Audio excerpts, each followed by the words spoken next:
na ang defense team, no, ay sobrang magaling ang defense team ni VP Sara na hindi pa handa ang mga prosecutors dito sa kagalingan ng defense team ni VP Sara. Inaayos natin, merong mga improvements. Pero syempre, technically, kakaumpisa pa lang natin dito eh. No? I mean, we started. Yan ang problema ninyo. Maglilimang taon na si BBM, pero ang sabi nyo, kakaumpisa pa lang. Magandang hapon po sa ating lahat dito sa Donmar TV, okay? Sana ang pag-usapan natin ngayong araw na ito at ang inaabangan natin ay yung impeachment ni VP Sara, no, sa Senado. Pero ang usap-usapan, wala raw impeachment ngayong araw na ito kasi raw dahil sa nangyari sa NCR na nagkaroon ng matinding ulan at nagkaroon po ng baha ang iba't ibang parte ng Luzon, okay? So, cancel raw itong impeachment ni trial ni VP Sara. Mabuti naman.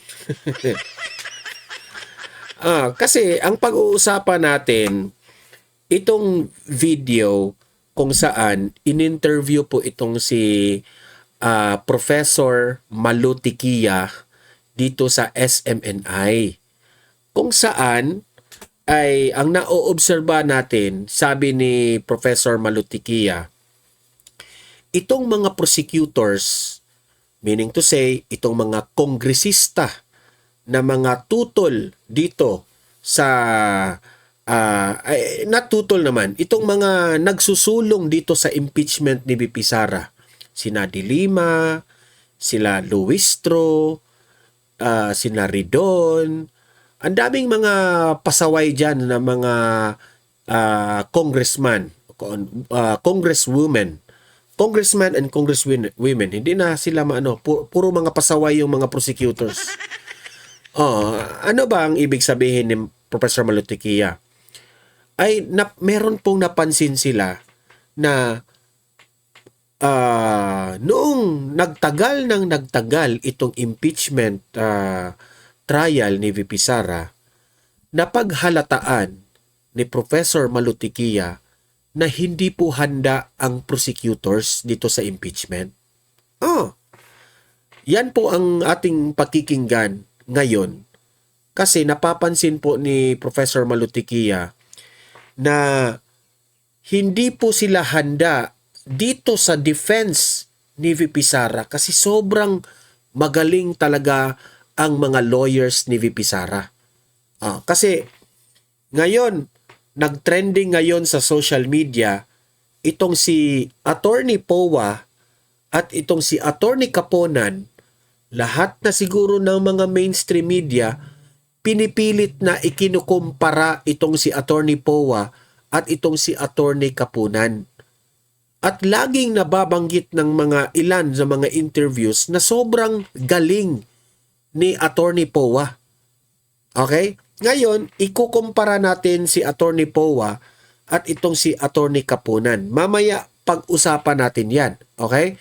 Bakit ang layo-layo nitong si Attorney Kapunan kahit sinabi nila na batikang lawyer raw itong si Kapunan, pero kung ikukumpara mo itong dalawa, lumalamang po itong si Attorney Powa. Okay?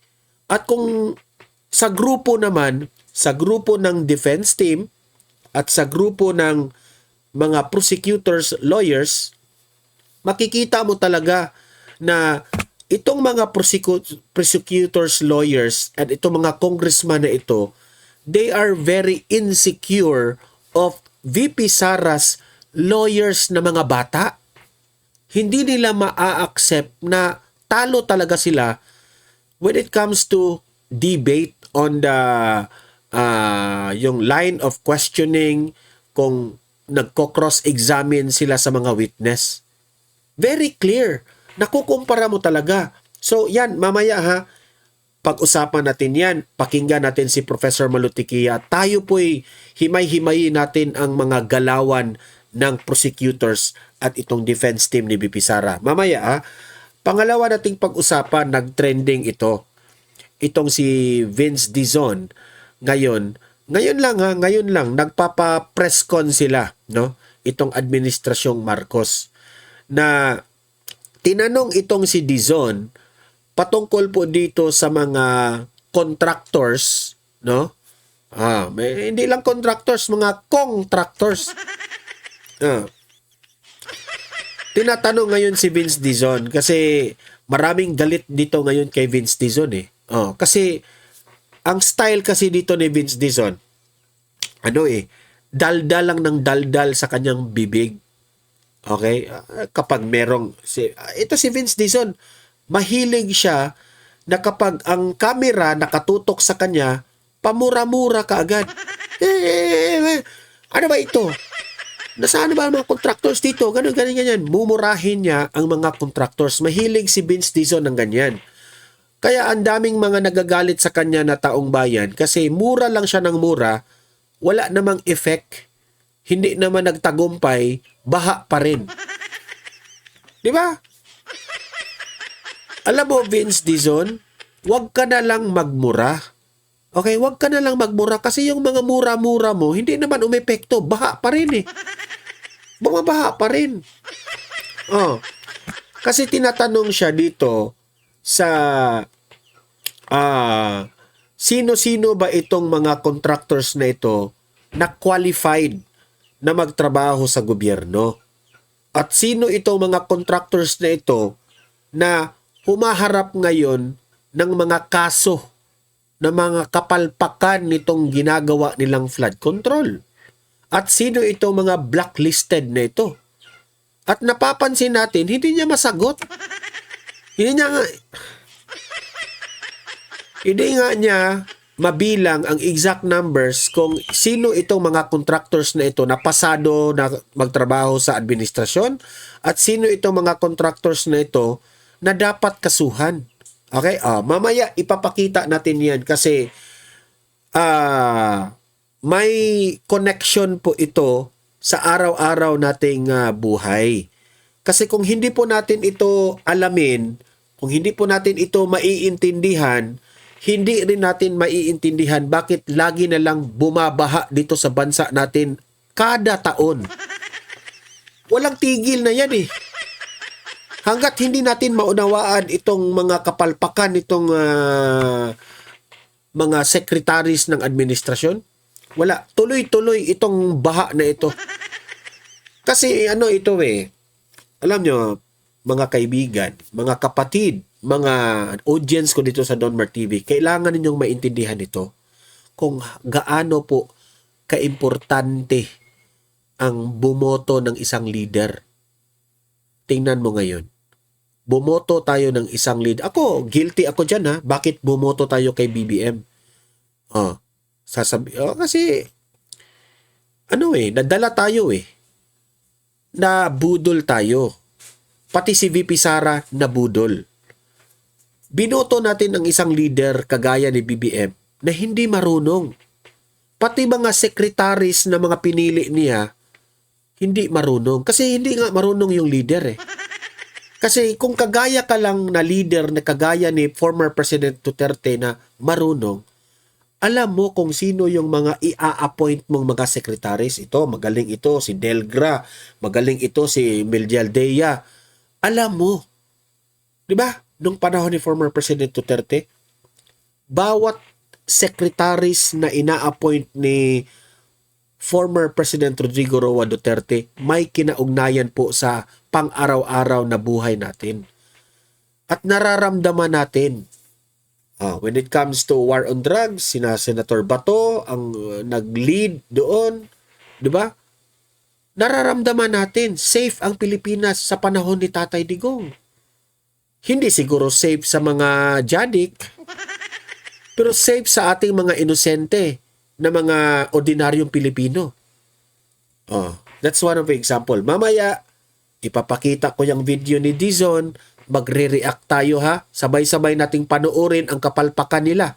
Okay? Pero bago ang lahat guys, bago natin i-play itong mga video na ito, paki-like mo na at saka paki-share itong video natin para kakalat ito sa taong bayan.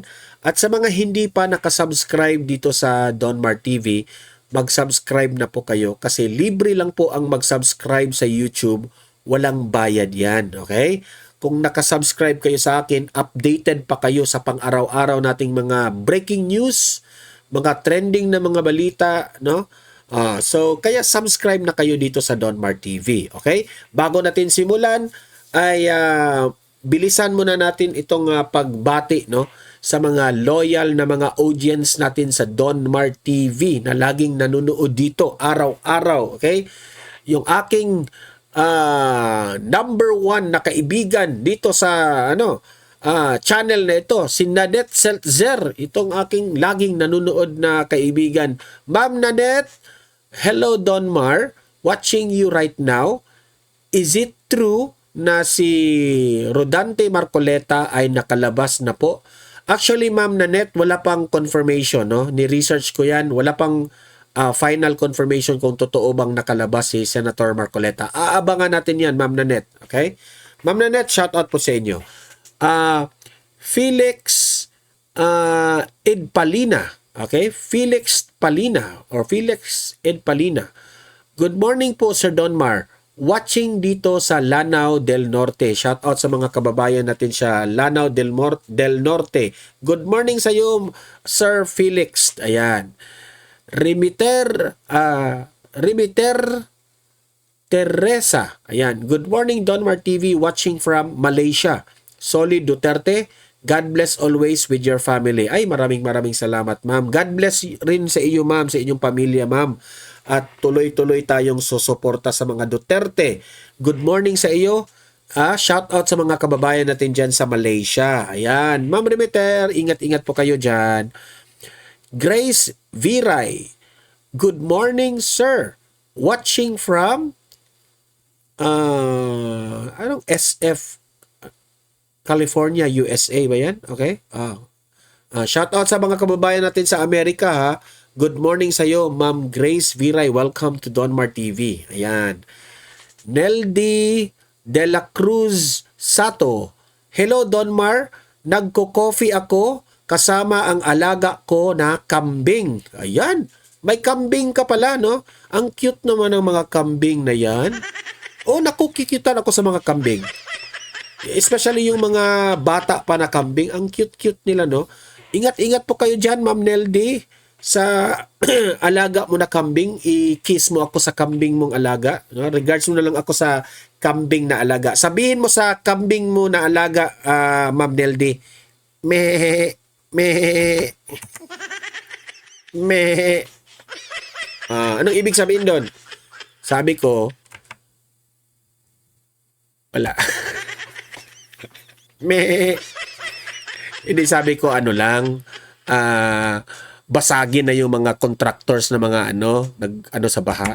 Yan ang ibig sabihin nun. Meh. Tony Rose Plamiano. Tony Rose Plamiano. Good morning po, Donmar TV, watching from Quezon Province. Ayan, shout out sa mga kababayan natin dyan sa Quezon Province. Ma'am Tony Rose, magandang umaga po sa inyo. Maraming salamat sa panunood nyo dito sa Donmar TV. Ayan. So, tapos na. Nakapagbati na ako. So, heto. Unahin muna natin itong si Professor Malutikia. Kung saan, ine-emphasize po ni Professor Malutikia gaano po hindi handa ang mga prosecutors, sina De Lima, sina Luistro. Talo sila sa defense team ni BP Sara. Ito po, panoorin natin at magre-react tayo. Ako'y nagpapasalamat kay Senator Ping Lacson kasi tinumbok niya yung pinaka-importante. May security clearance ka ba? Kasi klarado na kailangan may security clearance ka dahil confidential fund eh. How do you appreciate the information that you will get? Considering paper audit lang ang ginagawa, kung wala kang security clearance, may interpret mo siya na iba. Opo. By the way guys ano pala, ihirit ko muna ito. Sa mga nagtatanong lagi, no? Ito pa pala. Hirit muna natin. sa mga nagtatanong dito sa Tumblr na ito, ayan yung link ha. Ayan yung link. Ito yung Tumblr rin gamit ni VP Sara. Okay? Ito yung tumbler na ito, kapag lalagyan nyo ng malamig na tubig, 24 hours na yan na magiging malamig. Okay? Lagyan nyo ng mainit na kape, 24 hours na yan na mainit yung kape nyo. Okay? Maganda po ito kung maglalaro kayo ng pickleball, basketball, kung anong sports, dala-dala nyo itong tumbler na ito na malamig na tubig. Pasok na pasok ito, no? Yan, pareho tayo kay VP Sara. Diyan kayo sa link na yan bumili, okay? Para naman may commission tayo dito sa Donmar TV. Barya na commission. Ayan, okay? So, thank you guys sa mga gusto nito. Bili lang kayo. Ako'y nagpapasalamat kay Senator Ping Lacson kasi tinumbok niya yung pinaka-importante. May security clearance ka ba?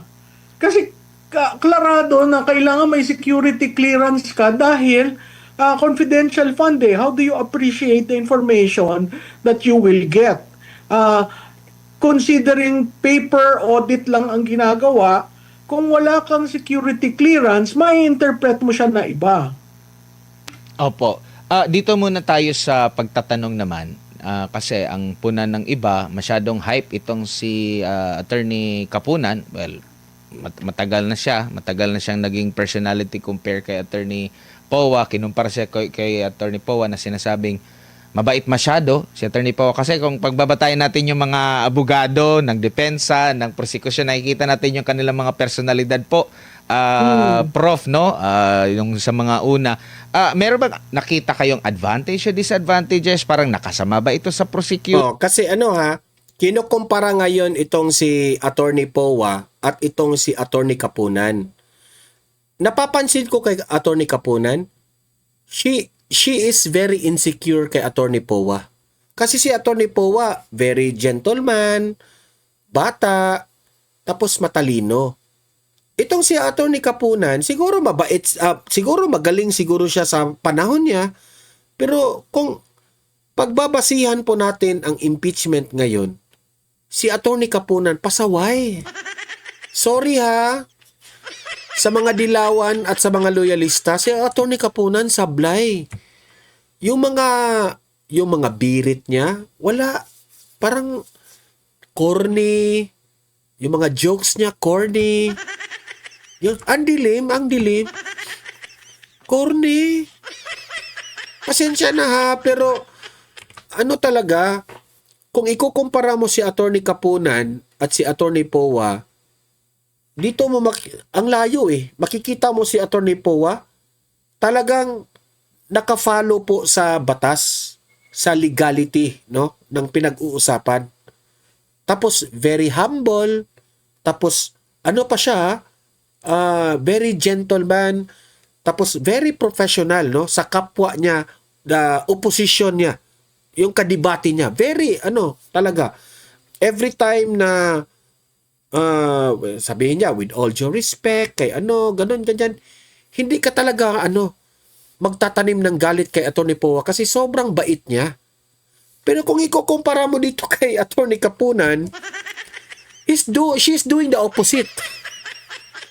Kung ano ang nakikita mong maganda na asal dito kay Attorney Powa, ito naman si Attorney Kapunan, ang the opposite side. The opposite side. Lahat na siguro sa mukha pa lang, pasensya na ha kung sa mukha pa lang ni Attorney Kapunan, kontrabida. Kontrabida talaga. Tapos nagtataray, nagpapatawa na hindi naman nakakatawa. Naku po. Ewan ko na lang, pero napapansin yan ng taong bayan ha. Tutor na masyadong hype kumpara dito sa mabait na klase ng abogado pero matinik din na si Powa. klase, lalo na dun sa mga pagtatanong po, Prof. Admar, maganda yung tanong mo, no? Siguro puntahan natin bakit ang pinili ni Vice Presidente ang mga bata, no? Compared dun sa private prosecutors na talagang mga veterano, no? Makikita mo dun sa grupo ng defense, makikita mo yung ibang atake nila, hindi traditional, no? Pero makikita mo on their own, kulang siguro sila ng number of years of experience, pero hindi mo maisasatabi yung academic accomplishment at saka yung number of years rin sa trial work, no? So, maganda yung balanse. Siguro mas technical dahil talagang pinupuntohan niya isa bawat pahina, bawat assertions, bawat stipulations, talagang tinitingnan nila. Kasi nga, again, nung nagsimula tayo, di ba ang sinasabi, ang burden of proof nasa prosecution, hindi nasa defense. At makikita mo, kaya sila marahil ganun ka-technical. Maganda na rin yung ginawa na pagpapaliwanag after every trial date para maintindihan ng taong bayan. Yun nga lang, masyado pa ring technical. Yung kay Attorney Kapunan, talagang showboat. Talagang yung mga side comments niya, usually yun ang Actually, hindi talaga sila handa. Sabi ko nga, mas maganda tapusin na lang itong impeachment na ito kasi nagsasayang lang tayo ng pera. Kasi as time goes by, no, trial tayo ng trial, napaghalataan natin na talaga itong mga prosecutors na ito nagbibintang ni BP Sara dahil pinupolitika si BP Sara. Yan ang katotohanan. Huwag na tayong magbulahan, di ba? Yung mga grabe, hindi na talaga nila ni isang katiting, wala silang na-proof o na-prove ni VP Sara na may ginawang illegal si VP Sara. Yun ang katotohanan. Nako-cover, 'di ba? Yung sinabi niyang gusto niyang umupo, yung gusto niyang umuwi na dahil manonood pa siya ng isang what do you call this? Isang Palabas sa show. sine. Oo, 'di ba? At saka yung isang sinabi niya na scam.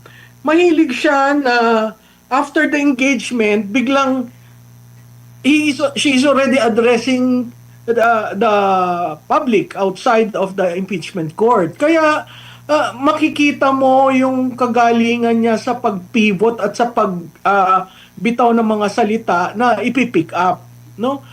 Yun ang difference. Pero sa tingin ko, yung mga bata can relate very much with the young lawyers. Very sharp. Nakita natin ngayon, kung umpisa, nandun si Attorney Sison, si Attorney Powa, si Attorney... Isa pa yan, ha? Si Attorney Sison.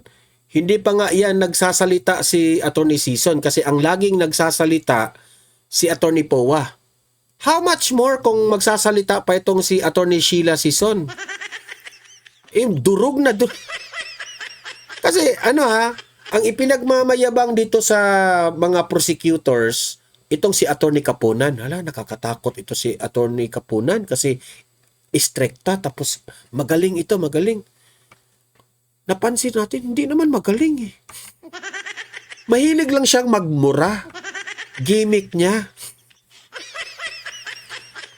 Si Attorney Sheila, di ba? Hindi pa nga nagsasalita si Attorney Sheila.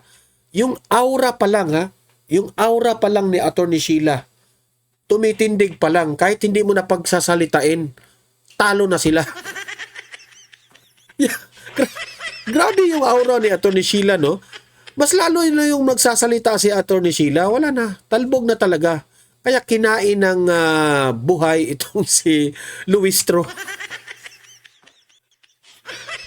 Binluan, si Attorney Narbasa. Ngayon may bago. Yung si Attorney Ferrer ba yan? Christine Ferrer. Babae na, tax lawyer, practitioner. So, makikita natin may Grabe iba't yun. ibang strategiya at iba't ibang style ang ginagamit ng bawat lawyers. Correct. Pero ano ang pinaka... Ika nga, The Avengers. Di ba? Itong defense team ni Bibi Sara. matindi dyan? Hindi natin nakikita ang public prosecutors na nagsasalita. Di ba? Bakit parating private prosecutors ang inyong inaalaw? Di ba? Yun yung sa akin, kasi wala namang civil case yaan. Hindi naman impeachment yan. So, bakit sumasali at binibigyan ng malaking spotlight ang private prosecutors? Alright. Dahil hindi ba kaya ng public prosecutors to engage? Kasi produkto yan ng kanilang 2 beses ng impeachment di ba? So, I was expecting yung public prosecutors will show the way and will just be guided by the private prosecutors. Pero dun sa 2 charges, nakita natin parehong private prosecutors yung nagli-lead. So, halatang halata guys ha. In my conclusion, ako ito yung aking opinion. Nagsasayang lang ng pera ang bansa, ang administrasyon. Bangag Bangag kasi Alam nyo, kung ako, hindi na natin itutuloy itong impeachment na ito. Nagsasayang lang tayo ng pera. Tapos alam mo naman, tayong mga taong bayan na nag-o-observe, alam natin na lahat ng ito ay politika. Nagkaroon po ng impeachment dahil politika. Hawak ngayon ni BBM ang lahat ng gobyerno, ng ahensya ng gobyerno. Mantakin nyo, si VP Sara pa yung pinapa-impeach nila. Tapos yung kay Bongbong Marcos, hindi natuloy. Ganyan po ka-biased ang gobyerno natin when it comes to VP Sara. Okay, so dito napatunayan sa interview ni Professor Malutikia na ang defense team ay sobrang magaling ang defense team ni VP Sara na hindi pa handa ang mga prosecutors dito sa kagalingan ng defense team ni VP Sara. Yan po ang aking conclusion dyan. Okay? Moving forward with the next topic natin. Dito naman tayo kay Vince Dizon. Okay? Kung saan, daldal lang ng daldal itong si Vince Dizon, wala namang napatunayan. Daldal ka ng daldal, mura ka ng mura, baha pa rin ng baha. Samuel Medina, Business Mirror. Ko pa sa'yo, Vince Dizon, tumahimik ka. I-follow up lang po namin kung ilan na po ang contractors na recognized ng DPWH at saka kung nagkaroon po ba ng changes sa pag-vet ng contractors since nag-start po yung campaign against flood control project anomalies last year po. Sorry, ilang contractors ang Recognized na po ng DPWH. recognized? Hindi ko naintindihan yung tanong. Hindi mo maintindihan kasi bangag ka eh. Isa ka rin bangag. Ang alam mo rang, mura ng mura. Hindi man marunong mag-solve ito sa problema natin sa baha. Anyway, bottom line Epal is, rin eh. if you are a contractor na may kaso, like the SunWest, etc., the Diskaya Group, o wala kang lisensya, blacklisted ka na. Hindi ka na makakapag-participate. For all other contractors, as long as... Alam niyo, sa totoo lang, sa panahon po ni Tatay Digong, sekretary rin ito eh. Okay? Ang kagandahan noon, kasi ina-assign siya ni former President Duterte sa expertise niya. Ngayon, si BBM, ginamit niya ito dito sa DPWH. Alam naman natin, siya ang pumalit kay Bunuan. Kaya hindi nagtagumpay ang flood control hanggang ngayon kasi hindi siya expert dyan eh. Kasi kung si Tatay Digong lang or si VP Sara lang ang presidente natin sa Pilipinas, hindi ito marunong. Siguro magaling ito sa ibang bagay nung hinandol niya noon. Pero ngayon, wala siyang alam dyan sa flood control. Ang alam lang niya, magmura. Ang alam lang niya, magpa-epal sa camera, magmura-mura dito, mura dito, na para ipakita sa taong bayan na nagtatrabaho siya, pero wala naman siyang alam. Kaya nga, importante na meron tayong magaling na leader.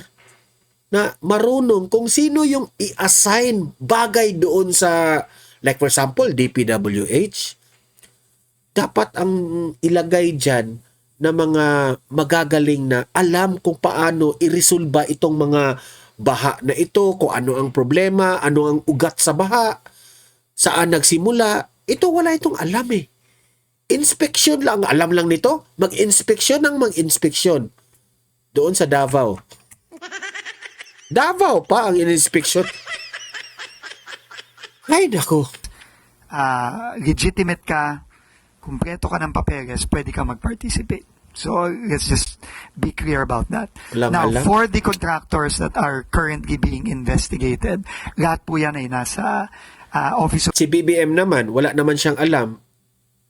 Ang maganda sana dito na meron tayong DPWH expert na i-assign dito as secretary at makapag-advise kay BBM na ito yung gagawin natin, ganito, ganyan, na mas marunong pa din. Ito, wala ito eh.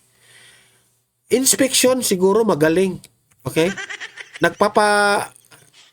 Nagpapaano kasi ito eh, nagpapasikat kasi ngayon ito kay BBM eh. the Ombudsman na sinabit na yan ng both ng DPWH at dati ng ICI, and hintayin natin yung magiging aksyon ng Ombudsman on future cases that will be ultimately filed in court. So yun, no? So yun ang sitwasyon natin ngayon. As far as vetting, sinisigurado natin that yung ating mga procurement processes are totally transparent. Lalo na ngayon na open na yan sa transparency portal ng DPWH for everyone, to including the media, to participate in. No? I-follow up ko lang po. So, ilan po yung contractors na pwedeng mag-enter sa contract with DPWH po? Ilan? Apo. Marami yan. I cannot give you a number. No, I cannot give you a number. All legitimate contractors, lahat ng may lisensya, lahat ng basta hindi blacklisted, basta walang kaso, pwedeng mag-participate. So, alam ha, sasagutin natin yung tanong ng media ha, na ilan na ba ang mga contractors na pasado, ilan na ba ang contractors na mga blacklisted, ganun sila ha. Yun ang problema nila. Ako, ang problema ko, leader. Okay? Kahit sinong contractor pa ang i-assign nyo dyan, kung ang leader palpak lahat yan. Palpak lahat yan. Yan ang totoo. Kasi kung magaling ka na leader, kahit sinong contractor na i-assign mo dyan, bantayan mo yan. Bantayan mo kung tama ba yung kasi bago ka mag-hire ng contractor, bago ka mag-approve ng isang contractor, may kayo, magdi-deal kayo, di ba? Magdi-deal kayo. Ito yung budget ko sa iyo. Ito yung amount of semento na bibilhin ko. I will explain to you in layman's term ha. Ito yung amount na semento na gagasta namin. Ito yung amount na bakal na ilalagay namin, bato, balas, lahat. Okay? Ito yung mga tauhan namin na magtatrabaho. Ito yung mga labor nila. Yun ba ang mga lista, lahat ng mga expenses ba? Tapos i-inspeksyonin lahat. Kung merong leader na secretary na i-assign dyan na marunong sa mga ganyan na it could have been better. Kasi kung weak ang isang leader, ang mga kontraktor rin, mangungurakot yan. Oh, totoo. Maraming mga magagaling na mga kontraktor. Halos nga siguro lahat ng kontraktor magaling eh. Kung magaling ang isang kontraktor, magaling rin yan sa korupsyon. Kasi alam na nila yung laro eh. Okay? Yan ang ibig kong sabihin. Kaya kailangan natin ng magaling na leader para mabantayan kung tama ba ang pagtatrabaho nila. Kagaya lang yan ng all walks of life. Kahit anong trabaho mo, mapa-janitor ka man, nagtatrabaho ka man sa bangko, o call center, lahat. Kung, example, janitor. Bakit hindi malinis ang building na ito? Kasi yung ang head janitor wala man. Hindi ba nagmo-monitor sa mga ilalim niya? Example lang 'yon. 'Di ba? Mga call centers, nagtataka yung client ninyo na bakit ang inyong mga kliyente nagrereklamo na. Kasi yung mga agents ninyo, wala na, hindi na sumusunod sa mga ninyo, mga protocols ninyo, kung ano man ang inyong mga ginagawa, kasi yung mga managers rin nila, walang pakialam. Bobo rin at tanga. So it all boils down sa leadership. Hindi yan sa kontraktor. Kung sasabihin nyo, ang i-blame ninyo dyan sa mga kapalpakan ng flood control, mga contractors, mga hindi. Nasa leader yan. Hindi nyo na-monitor ng sapat. Kasi ang inuuna ninyo pera. Kapag naibulsa ninyo ang pera, bahala na yung project. Yan ang katotohanan. Magprangkahan tayo. I will try to get you a number, but marami-rami yan, no? Follow-up na lang po. Kahapon po nag-issue ng statement si Sec Salceda. Na-mention po niya na nagkaroon ng tightening ng bank credit for legitimate contractors. Ano po kaya yung naging cause kung bakit nagkaroon ng tightening ng bank credit sa mga legitimate contractors po? I think there's a tightening simply because nag-tighten din tayo sa pagbabayad sa mga kontratista. Lalo na yung mga hindi tayo sigurado kung tapos yung proyekto. Unlike before na alam na naman. Kung ito lang ang DPWH, no? Wala talaga. Expect na lang kayo na ang baha hanggang 2028 na yan, ha? Expect na lang kayo na magbabago. Saka na mawawala itong baha na ito kapag si BP Sara na ang presidente. Sa totoo lang. Ngayon, ito. Natin yung nangyari, kahit na hindi tapos yung proyekto, kahit na hindi maayos, binabayaran. So, I think that is the primary reason for that. But we will not sacrifice ensuring that projects are properly implemented before we make payment.